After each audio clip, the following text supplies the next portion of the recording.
However, David, you're not that keen on Darwin. You don't think Darwin Nunez is that good a signing? Is that right? Not that he's a bad player. Again, price, man. It's prices. I'm a businessman, and personally, I wouldn't have spent. Wait. Hold on. Terry, don't let him get away with that comment. What do you mean by you're an actual? Are you like the black Elon Musk or something? You're an actual business mogul. So I make a lot of money. Oh wow! Can you spend me 25 mil? I'll 25 mil. I'm not that rich. Well, this guy at uni in Cardiff, he's like Ghost Son, isn't it? I thought it Ghost Son's name, but that's what he's like. No one at uni knows how much money I'm rolling up with. No one knows. But my point is that I wouldn't have gone above like 50, 55 mil. Like that's an absolute like max for this player. And you're paying, what's it, like 75, 80 mil odd? I think that's 68. I think that's ridiculous. I think 68 mil. But if the add-ons, if the add-ons happen, because he obviously achieved what Jurgen Klopp improved, it will be the fourth most expensive signing in the history of English football. I think it's massive. I'm okay with that. If he delivers what he's meant to deliver, I think he's a good player. I think he has potential to get better. But is he an 85 million pound player? No. Is he 85? Does he add 85 million pounds of like value to, like, not value, but like quality to your squad? No, he doesn't. You can't quantify that though, because when we signed Van Dijk for 75 mil, everyone said that's too much money. Now no one talks about if he comes and slaps 30 goals next year, we win the league. No one will talk about. He's not getting 30 goals. He's not coming in and slapping in 30 goals because according to all Liverpool fans, Klopp doesn't like starting his signings straight away. He likes easing them in, giving them little minutes here and there. Luis Diaz. So how is he going to get? Luis Diaz is now a certified star. How many outputs does Luis Diaz have then? How many outputs?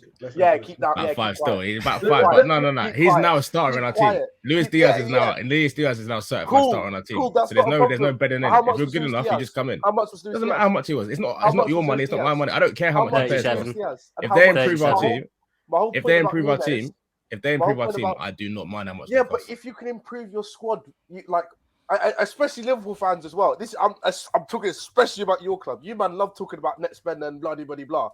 You can improve your squad with a 30 million pound striker rather than an 85 million pound striker. Why would you not do that? All right, please tell me which striker. Name 3 strikers we can go and get for 30 million. Because I'm not the one with. I'm not the one. Are we gonna go Ivy Tony? I'm not the one. Please, I'm not the one with the magic scouting department that finds all these beautiful players who literally were in the Armenian second division 2 seasons ago, and apparently when Klopp touched these players, they turn into gold. That's what I've been told for the past 5 years of my fucking life. Wait, can I just ask one question? So, honest assessment to Tom and it's like to you guys, Liverpool fans. Forget Klopp. Forget about we're trusting Klopp. Just based on your assessments on football and everything, from what you've seen of Nunez, what do you believe? Do you believe that this guy can be a good signing, just irrespective of your trust in Klopp? 100%. I'm not even saying this. I know we haven't got exactly the largest playing, but the Liverpool fans seem to go back to them 2 games that we had against them in the Champions League, and we've only got YouTube comment. I do think he's a very good player, and I think what we've got, what there is there as a player, is what we need, because we haven't had a classic number 9 since Torres. Torres or Suarez. That's it. Jaws. Respect Benteke. I'm not respecting Christian Benteke. He's a number 9. But he was never a starter, and he played on the left a lot as well. The money thing's the money thing's an interesting one. There's a comment here that says 65 plus 20, of which 60 is from Sal's. What's the issue? I don't think that's what the issue is at all. Like, people are always going to tease Liverpool because of the kind of we don't spend type thing. I don't have an issue with Liverpool. I said a few weeks ago, Liverpool should be breaking records this summer to do whatever they can to respond to Haaland going to City. They had to do it because there's no way you're catching City this year without improving the level of goals that you can score, in my opinion. Interestingly, though, this whole Liverpool have to sell to buy. Since the summer of 2016, I went and did this little bit of research last night, and it's weird what narratives get spun for certain managers, not others. Now, this is not having a dig at Liverpool, but since the summer of 2016, which is when Pep arrived, Liverpool have sold £366 million worth of players, and like almost half of that was one player, right? Is in Philip Coutinho. In that same time, Manchester City have sold £399 million worth of players. So all clubs sell to buy. It's a nonsense narrative that only City just spend, never sell. They've raised nearly sort of just over 40 million, just under 40 million pound more in that time for the sale of players. It's very normal and natural for that to happen. Like, I don't kind of get why. I get why people are going at Liverpool for spending it, because some Liverpool fans pretend like you don't spend a lot of money or you only spend when you sell. But everybody kind of does that. Do you know what I mean? And what I do find weird is how some Liverpool fans are angry they're spending. It's like, I don't get it. Like, why? This is what we wanted. It's This weird. is what we wanted. Exactly. It's the same fans that were saying last season that, like, we've got to go big. We've got to do what City are doing. City has spent 100 million on Jack Grealish, while we only spent 37 million on Kanate. And then as soon as we do it, they start crying. There's no reason to cry. Like, for me, it's only bad, the price tag, if he flops, because it's like mad. We spent 80 odd million and he's only got like Lukaku amount of goals. But if he bags, then I'm cool with it. I'm absolutely cool with it. Can I say, I think Liverpool fans got a bit triggered last week when I said Saka will make them worse, basically. You got 2K on my head yesterday. I had 2K on my head for looking like a Tottenham fan, apparently, for no reason. but Liverpool fans, hold tight. I got you. Listen, when you lot were trying to buy Van Dijk in the summer of 2017, I was one of the only people, and I'll say this even as a Man United fan, even Liverpool fans, did not want to sell Coutinho that summer to buy Van Dijk. And I was like, listen, goals is not your problem. Sell Coutinho. You got Salah coming in. I didn't think Salah was going to do what he did, but I knew that he did well when he was at Roma. You got Mane, you got Firmino. Sell Coutinho, get a centre back, because your problems are at the back. In the end, you did it, and you got the centre back. I'm saying this now. Forget the money. You need a striker. You've needed a striker. This season coming up, Darwin Nunez will score more league goals than Erling Haaland. I'm saying that. Clip it. I'm not saying he's better. I'm not saying he's going to win more trophies. I'm not saying he's going to have a better career. But next season in the Premier League, Darwin Nunez will score more league goals than Erling Haaland. I'm not a businessman. I'm a businessman, in the words of Jay-Z. I'm here to get business done. Darwin Nunez is a business. Obviously, providing that what Haaland doesn't get an injury that wipes out. No, I'm not providing anything. My statement is the statement. He said what he said. That's it. There's no caveat. There's no asterisk. All I'm saying, I'm very confident that Haaland will beat Nunez. Listen. He might. Why you said Nunez's name like that? Like, but Nunez is good. Haaland is. Yeah, but Nunez is a finisher. I don't think it's a mad take. It's not a mad take. Nunez is a great finisher. He's scored a lot of goals this year. Scored against some top teams in the Champions League, and he's not playing in a team as good as Dortmund. And he's doing it. I don't think Benfica is good as Dortmund, in my own opinion. Interesting what you were saying is about the money. I think what it is for some football fans is football fans love to have their cake and eat it. They like to not spend a lot of money on individual players and then be able to celebrate that their managers coach and train better. We did it on a shoestring underdog story. They then for some of them, it's like, we spend big. It's great because it shows we're a big club. But then it kind of takes the kind of romance away of, as you say, of a Disney story, of a great comeback, an underdog story. And I've said it for years. Even some of the Liverpool fans in the comment section are annoyed that I've mentioned City selling compared to Liverpool selling. I'm not suggesting City don't spend more. I'm simply stating that no one that's part of this top six that plays football in the Premier League with the money our clubs earned is an underdog, is a fairy tale story. We are all some of the richest football clubs on planet Earth. This underdog story is Leicester was an underdog story. Porto winning the Champions League was an underdog story. Liverpool spending the money that they earn and winning the Premier League is a brilliant sporting achievement.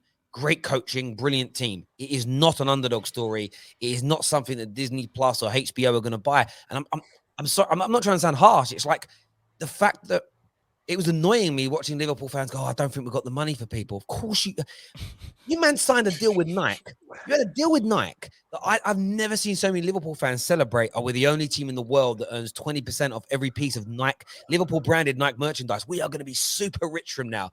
Oh, got no money. Of course you got money. Your club just chose not to bloody spend it. Now you are. Like, be proud of it. I wish my club was able to spend like that. That's because, look, Liverpool, you're one of the most popular clubs in the world, like globally and so forth. You can't be that global, that popular, and start begging for peanuts and so forth on the road. So the money's there, man. So honestly, all I hope, I've always been, I'm not bothered by how much the club spends because it's not my money. That's how I've always worked. The one thing I do hope to come from this deal, though, is the first game of the Premier League season, we sit there and we chant the Reds have got no money. Because that's all I want. I just want communist Liverpool to still believe that we don't have any money or anything. It's about time we effectively showed what we can do. This Champions League final loss, it hurts still, but it might be needed to actually show that in conjunction with the Jurgen Klopp contract to start actually recognising the level we are, the type of level we've got to.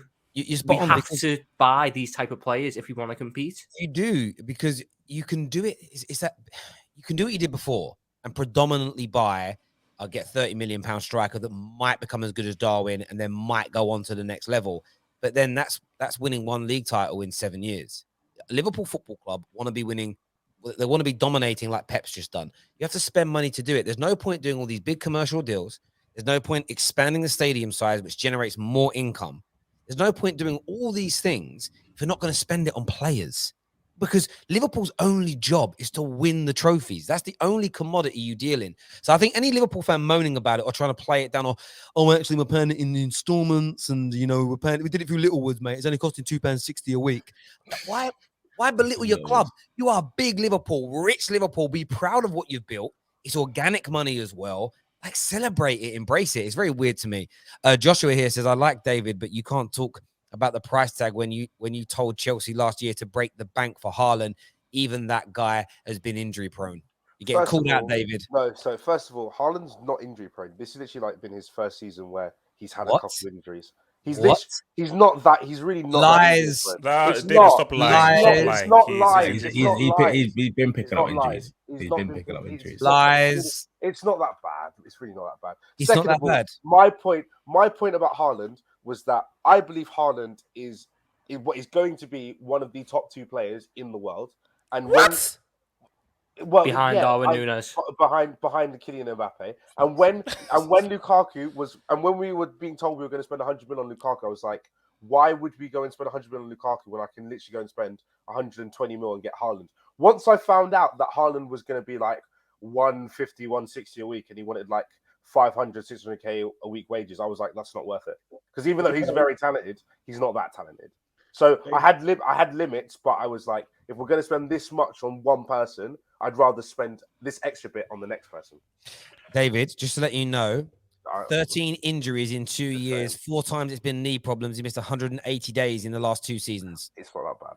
And on top of that, David, he hasn't completed 30 league games in the season to date. So that's not down to form. It can't be, because he scores goals. I'm not saying it's a good deal for City. Don't get it twisted. But you can't. I don't think the injury problems are like. Wait, but Nick, when is he picking up those injuries?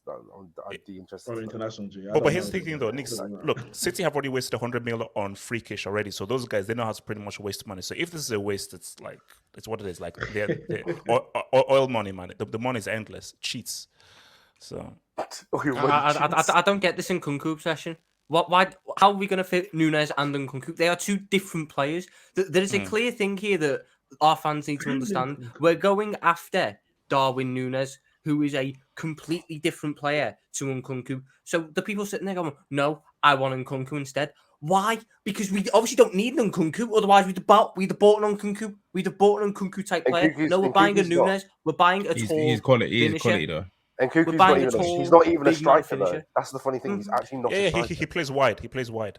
His actual main thing is like he's a midfield. But he's been doing false night. He's been doing false night. Firmino replacements. He'd be the Firmino replacement if Firmino was still like our main guy up top, but he isn't. We're moving past that phase. What we need is Nunez, another right side of the attacker, so Mo Salah doesn't have to play every single minute of every single game of every single season for the rest of time, and the midfielder. Nkunku, for his price and for the role that we need, does not fit that. So I don't get this obsession with him. He'd been nice 3 years ago. That's about it. Speaking of Nkunku, because me personally, I would prefer Nkunku at Man United than Darwin Nunez. However, I'm not the Man United manager, and Ten Hag wants Nunez. Because if you look at as you know, Silky, the football that he likes to play, he always has a kind of a target man. He had was it Dolberg, he had Haller, and now he wants Darwin Nunez. And then, yeah, we've got Ronaldo. Ronaldo's 37 years old. Like, that's not going to last forever. So I'm slightly concerned about where do we go in the striker market, because who else out there is of the profile of Darwin Nunez? Not a striker. Weghorst. Man wants to leave Burnley. Oh, Big please, man no. I saw a Man United fan tweet about that yesterday. I was like, After I got 2 goals in 20 games. We are in the mud if we are asking about. He is 6'6". He's 29 years old and he ain't good enough for Man United. I don't know. What do you want him to do? He's not good enough. I don't care. Get Yao Ming at striker. I reckon he could do more that way. So I'm a bit concerned about where we go.